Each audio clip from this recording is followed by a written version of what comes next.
What's the deal, good people? My name is Nicholas Green. I am the writer, director, cinematographer, editor of this film, Loose Ends Vol.1.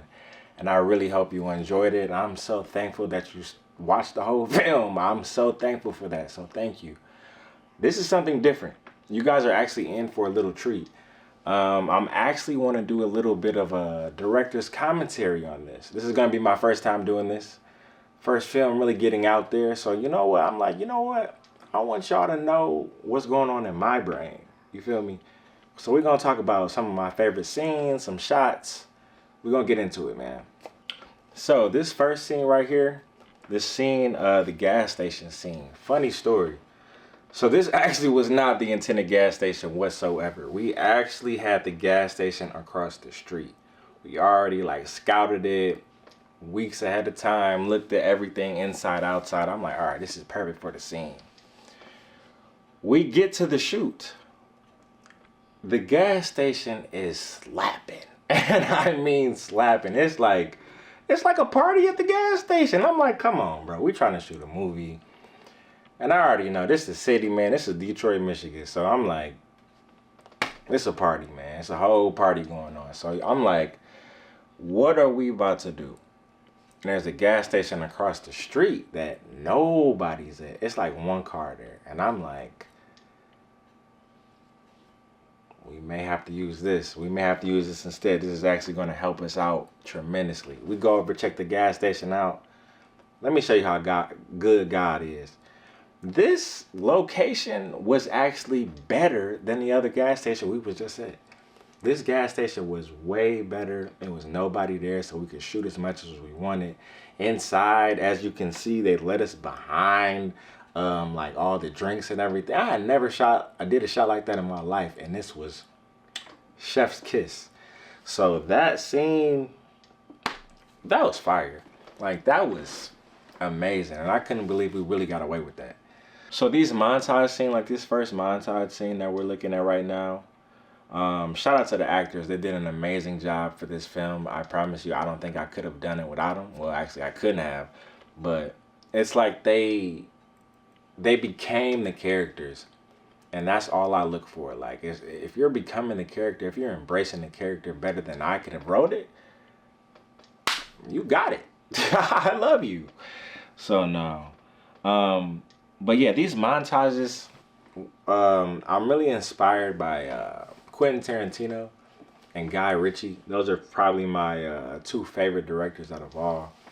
Just how their style and their pacing of story goes. Sometimes it's linear or non-linear, but I know Guy Ritchie for sure because his background comes from making music videos, and that's what my background does come from too, music videos.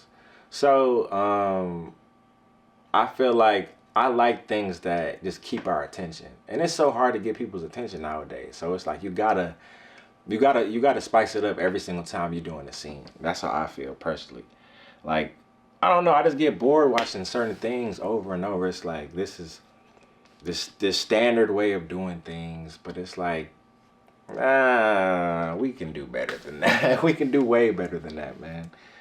But yeah, like this shot right here in particular, this shot, I actually had to go back. This shot where he's getting the drink, I love this shot. This is one of my favorite shots in the film because, I don't know, it's just like everything, we timed it so perfectly. Right when he's looking at the drink, you see Champ in the background looking at him with the hood. He throws on the hood. It's like, I could not have done that any better. Shout out to Champ. Shout out to Blue. Like, we really did that. Like, we really got this done. Like, this scene is fire. Victor the Fixer's montage. This scene right here.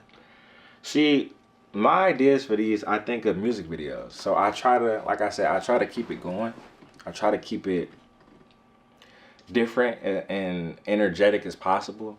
And I love music sequences. Like, music sequences is like, that's the stuff I'll be looking for in movies. Like, when I hear music, the scenes just flow. Like, everything about the song choice, it just flows perfectly. And I'm like, we doing this. Like, this is it.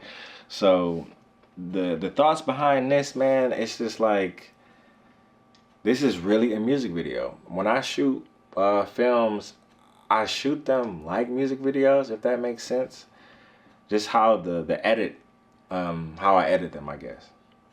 And especially like with color too, like my color choice for a lot of this film, I like the gritty look, but I like colors that pop. Like, I don't know what it is nowadays, like certain things seem like faded, and I get you guys want that cinematic look, but it's like, for me personally, I love when things pop, when things look different.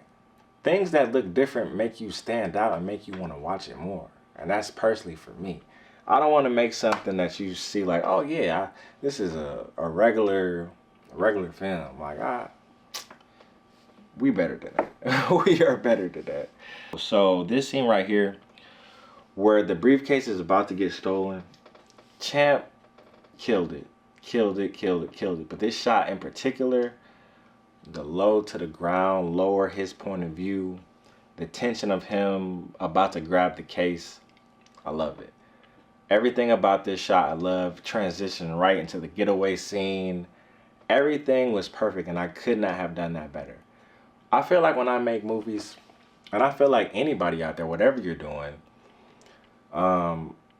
do it to the best of your ability. Looking back, I see like things that I would love to change, things that I would love to edit.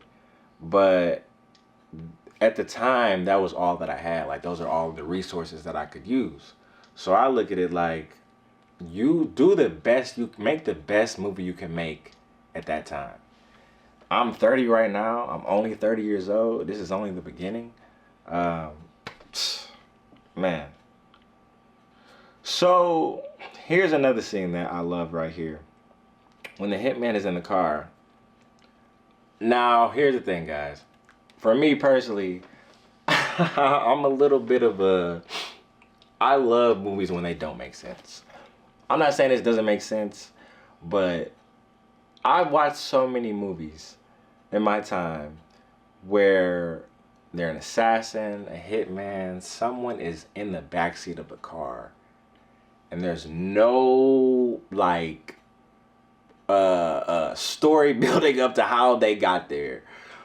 I love that. I don't know what it is. Certain things in films, I love it, and I'm just like, you know what? I'm gonna do it too. And it's so crazy because like it reminds me of The Godfather, like that scene where they're driving around and the guy chokes him up with the wire in the back of the car. Like scenes like that, that's what I'm saying. Like stuff like that, I like, and that makes sense. But there's other movies too where people just pop up in the back of the car, and I'm like, you know what? I'm gonna use this because I like it. And why not? Why not use stuff that you like? It's your movie. I'm not like, that's the whole key about this. To all the directors, writers out there, it's your movie. Make it you, not someone else, not someone you look up to. Shout out to them, but make it your movie, nobody else's, man. You gotta trust yourself. As long as you trust yourself, man, you can't lose. So another thing too, this shot right here, we're still on the same shot choice of the scene where he's in the car. They're still both in the car. So the thing about this scene in particular, I love close-ups.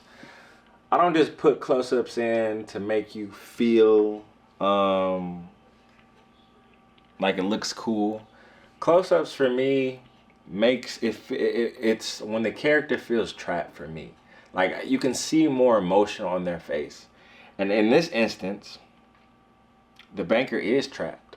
He's out of options. Not only did he just get robbed, now someone is here trying to kill him. Like he's just having the worst day ever.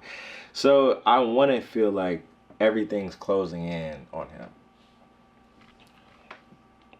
This shot in particular, I love this shot where the two are in the getaway cars, or in the getaway car, and they finally escape with the case. The reason I chose a rooftop and the shot there, they feel larger than life. I wanted to make these characters feel like they just got away with the Ocean's 11 bag. Like, they just literally did the greatest heist ever. That's why when they're outside, if you see, I tried to make them as pillars to the other buildings to showcase that they're literally above life. That's how they feel. Like, they feel above the world right now. They finally got a win. And based on their like montage and their past history, it seems like they're the crooks that don't win. So this is huge for them. They're above the world right now. Another scene, another montage scene with the mob. I'm not gonna lie, like, once again, music video background. I love things that flow. When you have music, it changes the movie. I feel like I've learned more songs and got hip to newer music through movies, honestly. And I feel like that's the greatest medium to find new music. And this montage, I feel like it just personifies these characters perfectly. The song choice, like the coloring, the color scheme, the location, everything about this scene. Like, even the bridge in the background, I tried to give it that mob, New York style, old school look. So there's a lot of things that's going into this, especially with the colors too. Like, I try to keep it a little bit of grain in there just to add to it. Well, here's the thing for this scene too, the slow motion scene. Every film that I do, you will see a slow motion scene. Before, I was just putting it in there. I'm not gonna lie, because like I said, for music videos, slow motion, even events I do, slow motion, as a cinematographer, I don't know what it is for me personally, but that's my thing. I love seeing slow motion in movies. I love seeing things sped up. Like, I don't know, that specific effect, I love it. I love it. I love it. I love it. And it's like, yes, it looks cool, but it's like the grand entrance. I wanted every character, every team to feel like characters, like actual, like, how do you even explain this? Like, characters in a sense of, like, they have their own background music. They have their own... I was a WWE fan growing up, and I still am. So it's like, when you see certain characters, like, you know it's a vibe that comes with them. Like, you know it's like, even when you hear certain music, it's like, oh man, I know what type of time is about to happen. So it's like, it's hard to explain, but it's like, I wanted you to feel these characters. I wanted them to feel not only larger than life, but it's like, they stick with you. That's what I'm looking for. Like, I want these characters to make an impression on you, to be like, man, I know them, and I want to see them in future stuff. That's what I wanted. That's what I was going for. This was actually my first fight scene ever. This is my first fight scene that I ever done in my life. And I know it's like a junior fight scene. So it's only going to get better from here because I'm learning how to do it. I know before, the American way was to like shoot one side of a room, get all that done, then shoot the other side of the room. But the problem with that, honestly, is like, you're forcing your actors to like memorize not only a routine, but do it again on another side. And it's like, man, that's more work for everybody.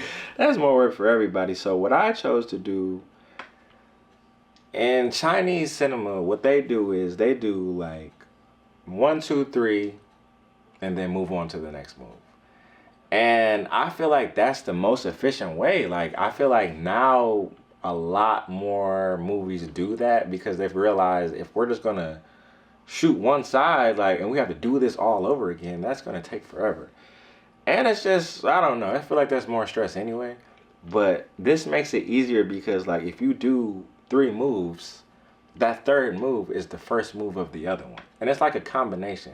So it's like, you can do like 3, 2, 4, 1 big one. It's a lot of things. But for this one, I just did a couple, like, I think like 2 punches. Keep it simple. I didn't want them to have like an overblown fight. Not yet, at least. But it's on the way for sure. But yeah, I just wanted it to really be more realistic in this version. In the sense of there's just two mob guys. They're not necessarily gonna know like fight like yeah. So I feel like I wanted to keep it on the realism side. But like I said, there's a lot more to come. There's definitely a lot more to come. And the intercutting I love so much because like I said, I try to keep your attention going. Like I know a lot of times some movies intercut, which I think is a great technique because it shows you different stuff that's happening in real time at the same time. And I feel like it keeps the suspense up. They're fighting over a gun. They're fighting each other. They're trying to get away.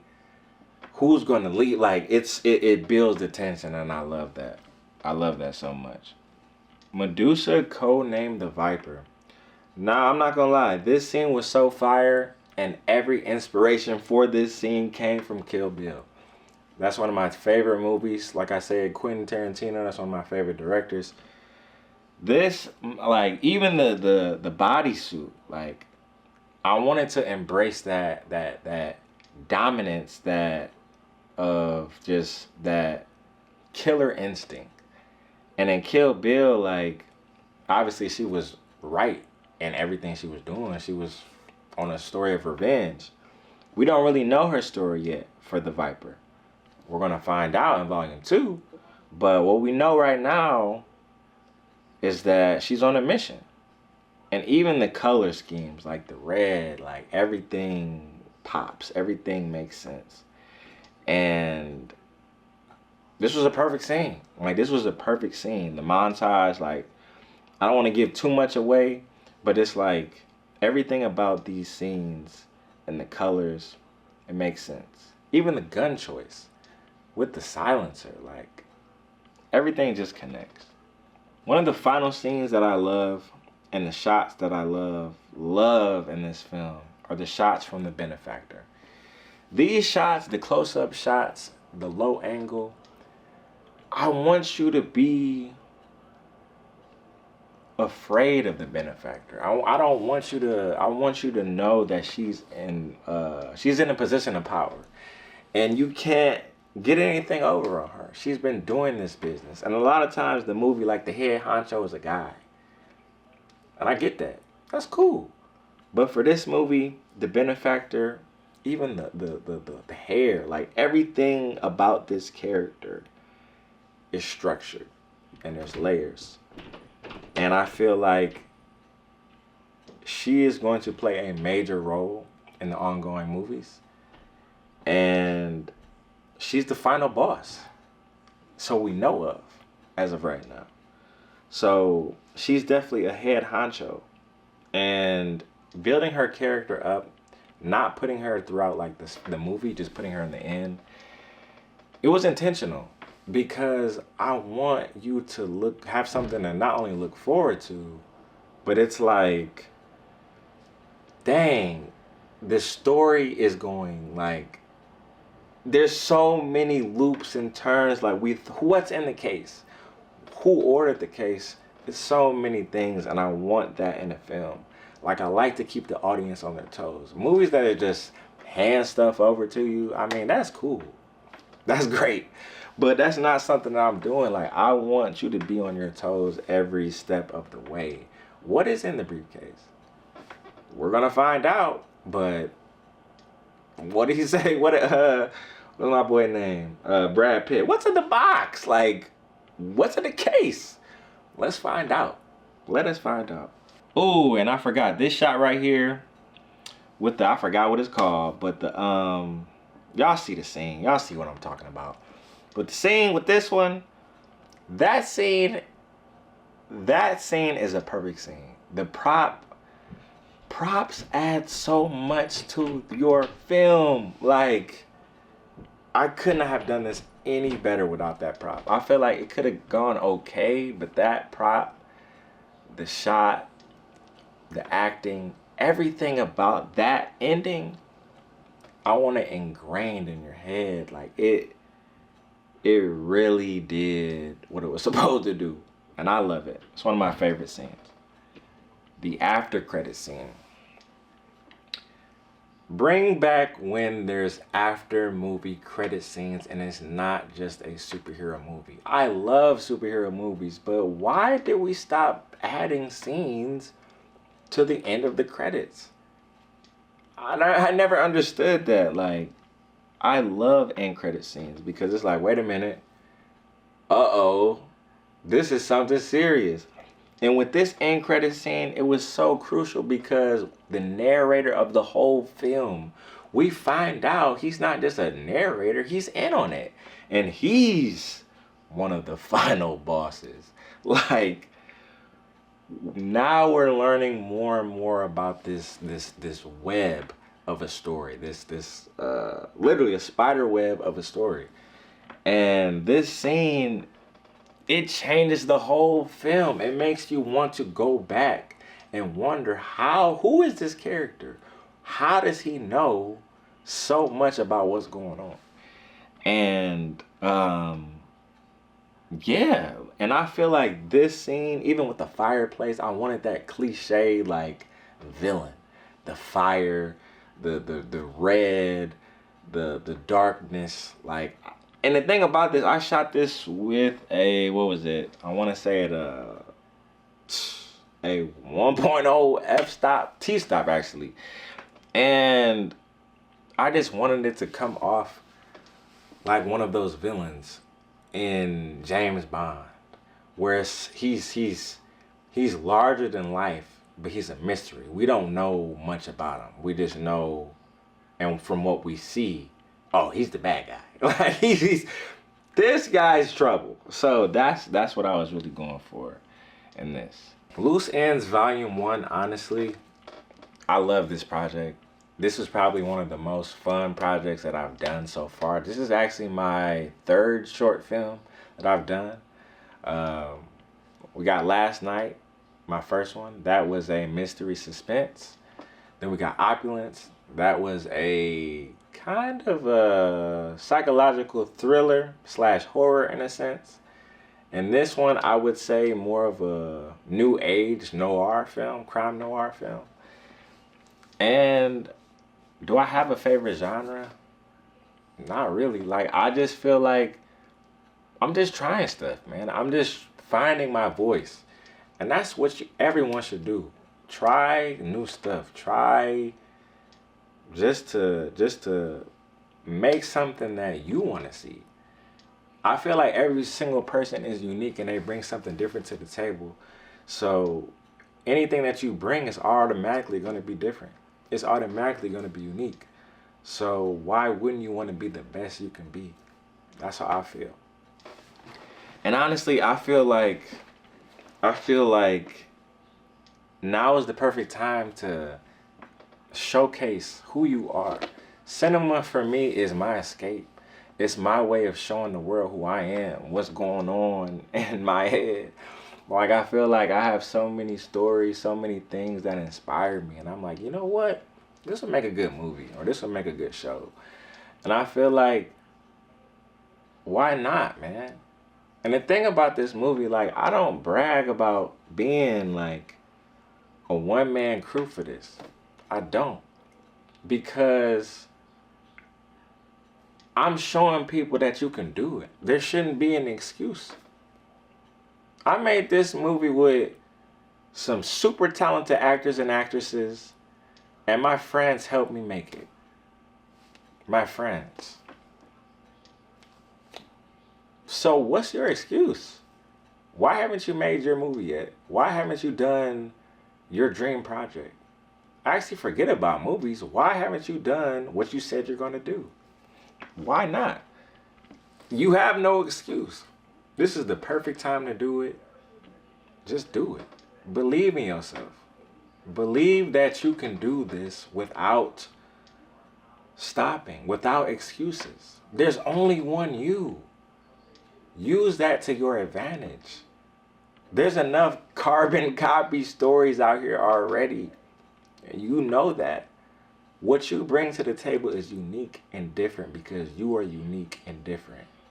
So don't let anybody on this don't let anybody on this earth tell you otherwise. You have to win. Where's the camera? Where's my eye line? You have to win by any means.